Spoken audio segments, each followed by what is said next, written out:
Hofstede model of cultural dimensions.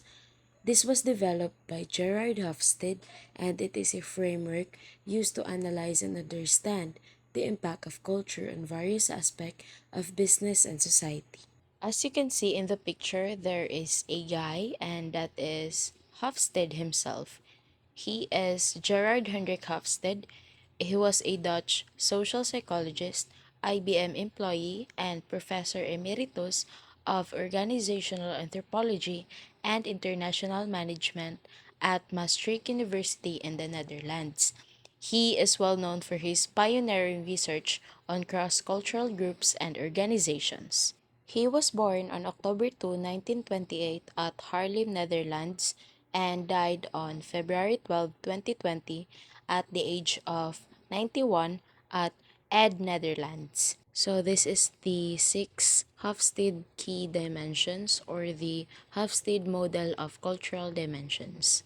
We have the Power Distance Index or the PDI, individualism versus collectivism, masculinity versus femininity, uncertainty avoidance index, long-term versus short-term orientation, indulgence versus restraint. First is the Power Distance Index or the PDI. So the Power Distance Index measures a society's acceptance of power hierarchy, indicating cultural differences in attitudes. High power distance societies prioritize hierarchy, while low power distance cultures strive for equal power distribution. So we can see here no nga, ang United Arab Emirates, China ug Singapore has a high power distance index score. So this indicates na this country accepts an equality.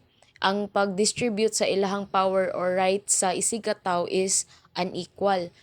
The people there knows kung asa sila mo lugar bitaw, like they know their place jud. So for the remaining countries, we have here United States and Australia. So we can see that two country has a low power distance index score. So it means that dinha na country is their power is shared and is widely dispersed. So their society members do not accept situations where power is distributed unequally. So second is the collectivism versus individualism. Individualism values success and rights, while collectivism values group aims and well-being. So individualistic cultures focus on self-image, while collectivist cultures prioritize relationship and loyalty. We can see here sa picture ang individualism is isa ra ka tawo, like I, individual, while ang collectivism is we or group, family, or organizations. Example for individualism is atong kaugalingon mismo, like kita, niyan hatag eskwelahan to study. We are striving para sa atong kaugalingon for our future. And example sa collectivism is kanang working on a group, like you enjoy working sa with other people than being alone. Ganahan ka nga na ay teamwork than stressing yourself sa usa ka activity nga you know nga murag lisod para sa imuha. So the third one, we have femininity versus masculinity. Masculinity emphasizes ambition, wealth acquisition, and differentiated roles, while femininity emphasizes caring, nurturing, sexuality equality, environmental awareness, and fluid gender roles. When we say femininity o masculinity, kay ang musod bang yun sa atong mind is ang men and women.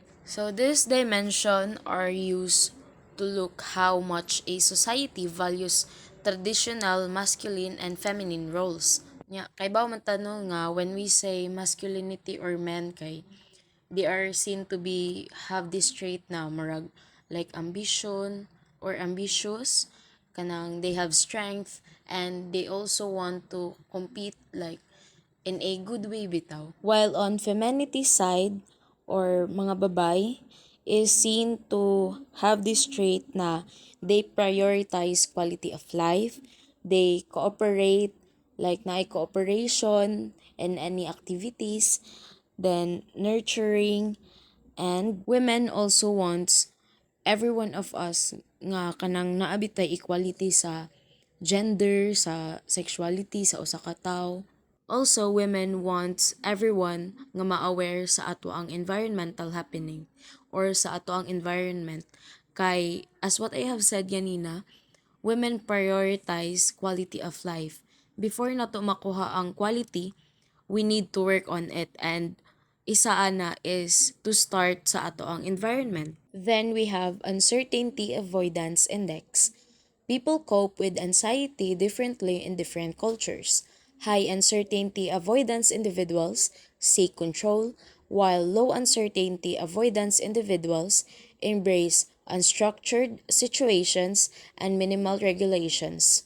This dimension describes how well people can cope with anxiety and problems. People in communities or countries like the Brazil with high uncertainty avoidance try to make life as predictable and controllable as possible. Example, if a person from Brazil discovered that he is unable to govern his own life, he may be inclined to give up. Dili na lang siya mangita og way to solve that problem. And people that live in low uncertainty avoidance, like New Zealand, accept and feel at ease in unstructured situations or variable environments because kay baw sila nga tanan problem is naa gyud na siya solution, even if kanang lisod na jud kaayo na siya nga problem, they would prefer to have as few regulations as possible. That indicates that people in New Zealand are more adaptable to change. Next is the short-term versus long-term orientation.